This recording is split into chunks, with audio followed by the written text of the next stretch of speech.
Bonjour à tous. Cela fait un moment qu'Élisée suit Élie.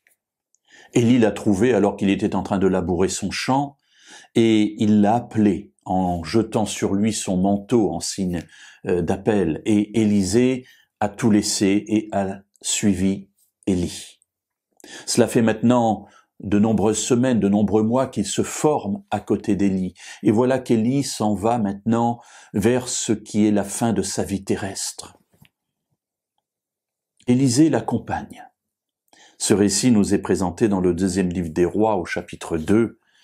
Et alors qu'ils se trouvent sur le point d'être séparés, Élie demande quelque chose à Élisée.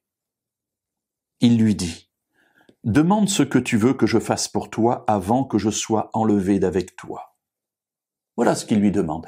Si tu as quelque chose, c'est maintenant qu'il faut le faire. Demande-le, si tu veux que je fasse quelque chose pour toi.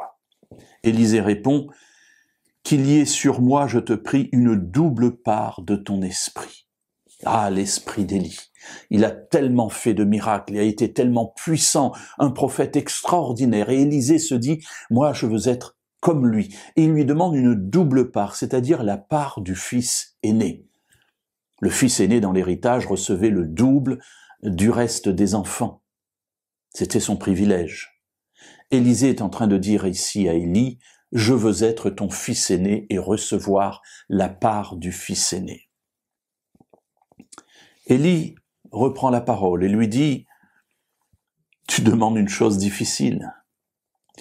Mais si tu me vois pendant que je serai enlevé d'auprès de toi, cela t'arrivera ainsi. Sinon, cela ne t'arrivera pas. » Élie est en train de lui dire, « Écoute, ce que tu demandes est difficile, ça vient pas de moi.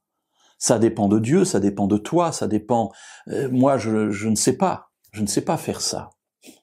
Mais en revanche, il va se passer quelque chose d'extraordinaire. Je vais être enlevé. Si tu me vois, cela voudra dire que cela t'arrivera. Sous-entendu, si tu me vois être enlevé sans passer par la mort, c'est-à-dire un acte spirituel où je vais disparaître pour aller directement dans la présence de Dieu, eh bien cela veut dire que tu auras eu cet esprit qui est capable de voir au-delà du visible, de voir jusque dans l'invisible.